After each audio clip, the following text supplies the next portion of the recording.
ano siya, bigla siya nag-transform into something else. Para siyang mukha niya si Marian Rivera. Sobrang ano yun, napaka-touching. Siya napaka-humble sa pagpunta yun.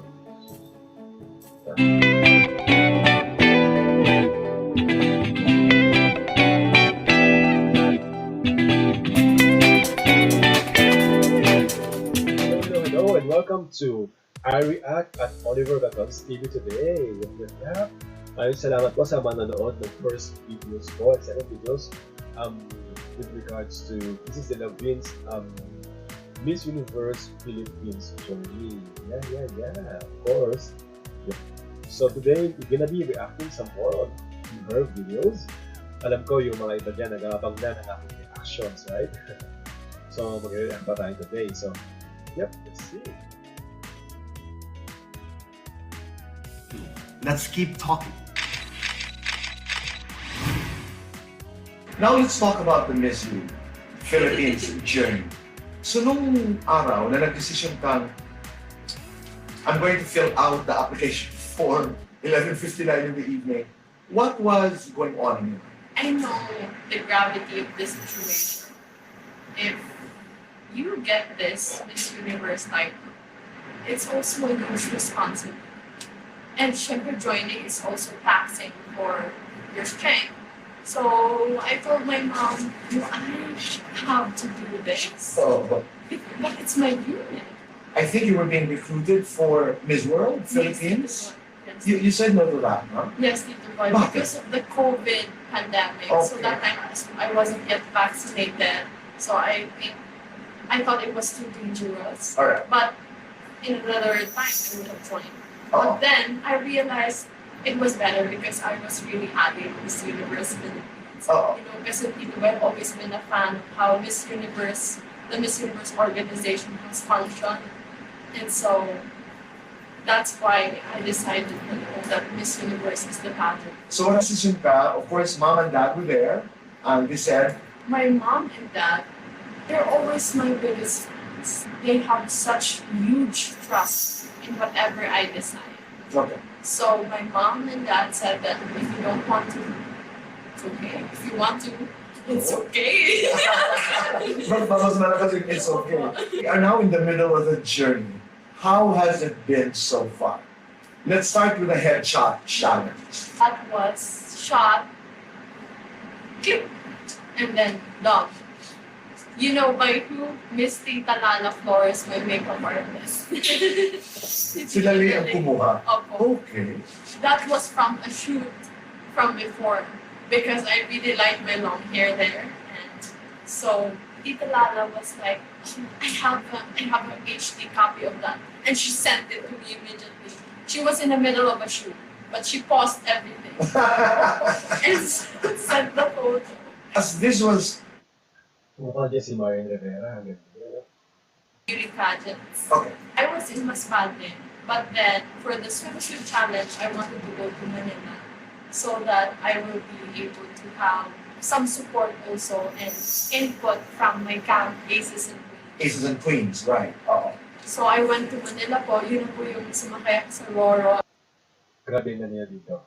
Talagang sobra. Panglaban na talaga sa Miss Universe. And it was a Titanic experience. Tapos pagdating, And then, Ano siya, bigla siya nag-transform into something else. Para siyang isang star. Hindi ko talaga, pero yung mukha niya dito sobrang ang ganda, sobrang sa sex up niya. Parang napaka-perfect yung mukha niya dito. but I didn't want to be too sexy that people wouldn't No. see a trace of myself. Oh. I wouldn't want to be too transformed. should a transgender woman be allowed to join beauty pageants? If that trans woman would be able to celebrate herself the most if she joins a Miss Universe pageant, go for it. Because women are multidimensional.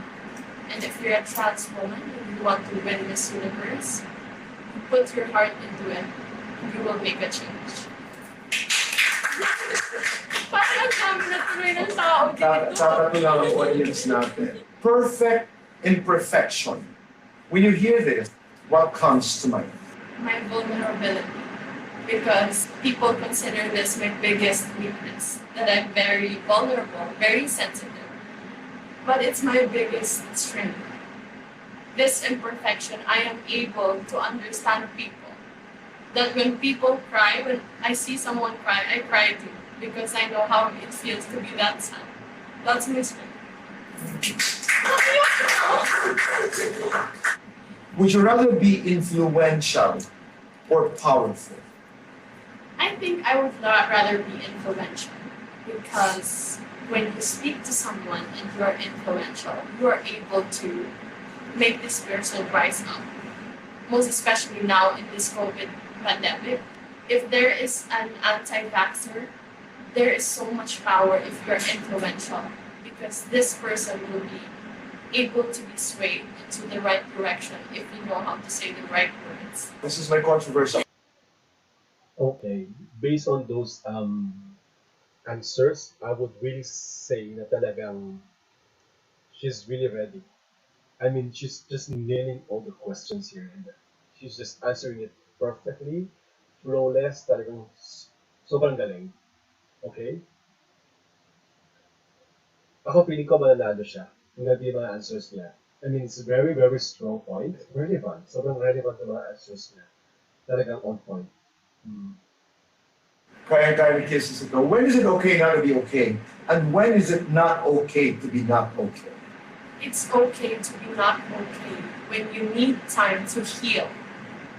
But it's not okay to continue to be not okay when some people can benefit from you fighting to go into the deep and try to be okay no matter how hard it is, so that other people, you can help other people to be okay. What fear do you have that you would like to conquer? And why? The fear that I will not be loved for exactly as I am. I feel that sometimes I intimidate someone too much that I like. I feel like there's no one for me sometimes because I'm a lot of things. I hope I conquer that because I know time will come when the right person will come and I would never have to doubt that all along I wouldn't have found it. What? Yeah, so it's the mga strength niya, I think, is she really knew herself. No? So, I mean, those questions na parang personal sa kanya. So, I mean, sa isang tao kasi, ako naniniwala na talagang you really know your strength as a person or your characteristics, your total wholeness as a person. So you can also share that to other people. Which is siguro back then she has a lot of reflections then about herself. So yeah, it's really amazing. Is the most significant change you've seen in the world in the last 10 years? The change that happened in the COVID pandemic. Because in 10 years, that's little change compared to what happened in the time of the pandemic, where people came together. Because, for example, the vaccine was made out of the impossible. Mhm. I think that gives us a peek in how much this society, the human race, can actually conquer as a whole. Name a current or past world leader whom you admire and why. I really admire this leader. She's a general and her name is Gabriela Silva. She's not a president, but she might as well be because of everything that she has done for the Philippines and everything she has done for women. What advice can you give a 16-year-old girl for her to become more socially aware and become empowered like you?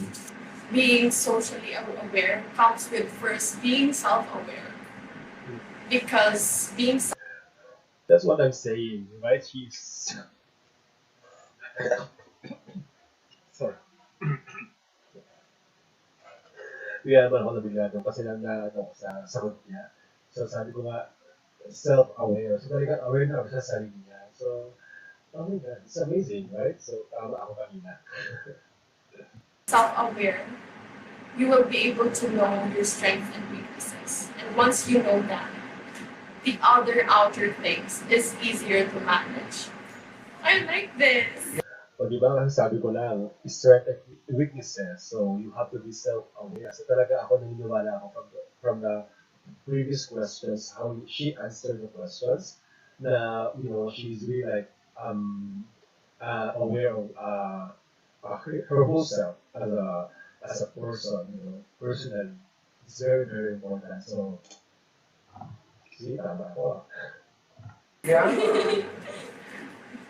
Do a 1-minute speech about your advocacy that you're most passionate about. A lot of people should focus on giving to the poor. No matter whether it is money or it is service. Growing up, I noticed that my mother and father was able to help the poor by going into business. I think they were able to alleviate poverty somehow in my city by lowering down the prices, and that alone has changed a lot of things. But now we as people, no matter how little, we can give. Because I think that while we are enjoying our success, some of us, we have a fulfillment when we are able to give to the most vulnerable, most needy. Thank you. Yung answer niya doon, you can feel that really like meron siyang puso, no? And sobrang nakita mo rin na talagang yung upbringing na, yung sa family sa kanya, she was brought up so well. So, yeah, salute to her parents. We have a fulfillment when we are able to give to the most vulnerable, most needy. Grabe yun Sobrang, napaka-touching, tsaka napaka-humble ang sagot niya yun, no? Nakaka-teary-eyed yung part na yun, yung sagot niya yun, no? Oh my God. What kind of day would describe the best day in your life? I achieve all my morning goals. I am able to work out. I am able to do my morning prayer. I'm able to give my mom and dad a bear hug. And then, before the night ends, I was able to meet a person that someday make my heart spark. Kung makakalusot ki Daddy. Why do you deserve the crown? I think that I deserve the crown because I have been preparing for this my whole life. The world has prepared me for this. The experiences that has been given to me, the love, because I am able to give so much love, because I have first received that love from my mom, from my dad. What is your definition of a winner?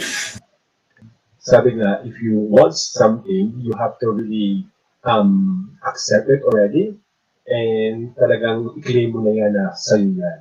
Diba? So, it's really good na confident ka.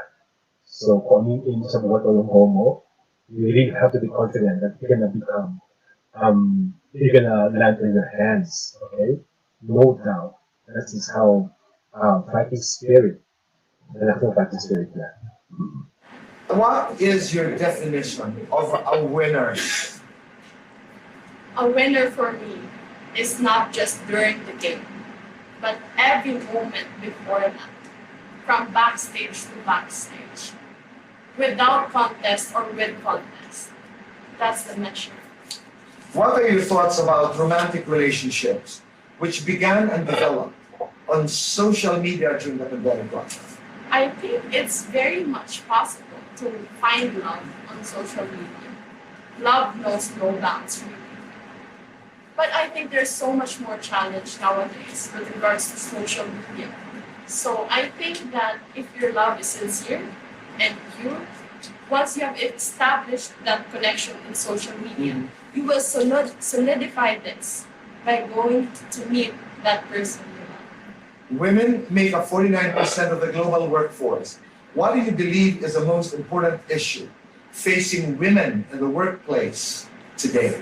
There has been many strides in income equality. But I think that there should be more to be done in the pay of our women leaders and women workers. I think that it begins by asking for it. Really being bold that even though this has always been the way of paying our women workers, that we need to strive and fight that, oh, this has to change. And it changes now. What? Yung isa sa mga siguro makita ko, yung strength ni Jesus is yung she can really express her opinion in English, right? So yeah, actually it's an edge. This is maraming salamat. Thank That's you so so fun. I had so much fun. Yeah. Alright, diba? Galing na, no? So anyway, I was really like, well, of course, this is already my third video, so alam ko naman talagang magaling siya. So, they just lamented yung mga sinabi ko before, talagang pagkakalat ako sa kanya, talagang she's very ready. She's very ready in terms of question and answer. Oh my God. So, napaka-spontaneous niya. At saka sobrang bilis siyang sumagot. It is really, yung magiging strength niya pagdating sa labanan talaga. Sobrang bilis siyang sumagot. Galing. To wrap up, si Chi says, based on din sa mga nakita natin today, ano siya, so, makita natin na talaga she was raised very well by her father and mother, which is, so, sabihin, meaning is magiging strength niya rin na talagang yung foundation niya sa family. So, usually, sa mga question and answers, minsan naging may questions about family, ganyan, no? And also, yung English niya, no? So she can really like express herself very well in English because it's also like a strength as well. You can express yourself in English and you can like convey the message very well, right? So, I mean, kaya nag-iisa ka ng English, you have, kasi minsan struggle na talaga magsalita ka ng English. Struggle pa yung nasagot ka ng questions, right? Pero kay pieces, talagang sasagutin ng maayos yung questions. At saka, talagang it's coming from the heart. At saka, talagang may galing talaga. May wisdom yung kanyang sagot. So, yun, isa sa mga magiging strength na rin, I think, is she knew very well herself. Diba? Kasi kung minsan, sa mga question and answer na tanong niya, parang, sumasagot niya, so makita mo talaga na she really reflected so much kung sino talaga siya as a person. No, alam niya kung yung strength at saka strength and weaknesses niya. She's very humble. She's very humble how she answered the questions. Which is nakaka-touch, no? Nakaka-touch yun. Tsaka alam mo talaga na she has the heart to help people and to influence people in a positive way. At saka she's very aware of social issues, current issues. No? She's really aware. So those are like a strength and a strong point in business na alam ko na kapag ito nagawa niya, at alam ko talaga, dahil sa nakita ko ngayon, no? I mean, I'm pretty much sure she will win the competition. Ay, logic ng answers niya, at saka yung coherent yung answers niya, ando doon, which is really important. Sabihin, hindi kung saan-saan nanggagaling na dinadampot yung answer. Kasi may mga ganyan. Parang, dampot dito, dampot dito, sama-sama yung mga words. Si Kisses, she really knew what she's saying. It's coming from the heart and with the wisdom. Yun lang po. Salamat. And yeah, ito po, maraming salamat po sa mga nanood ngayon. At sana po, panoorin niyo po yung iba ka pang videos dyan. Marami akong videos about Kisses. At yung iba ka pang mga vlogs dyan. Sana mag-enjoy kayo. And kung di pa naka-subscribe, please subscribe to my channel and hit the notification button or bell para naman ma-update kayo all the time sa mga bagong videos. Until next time, bye-bye. This is Oliver Gaton. I react at Oliver Gaton's TV.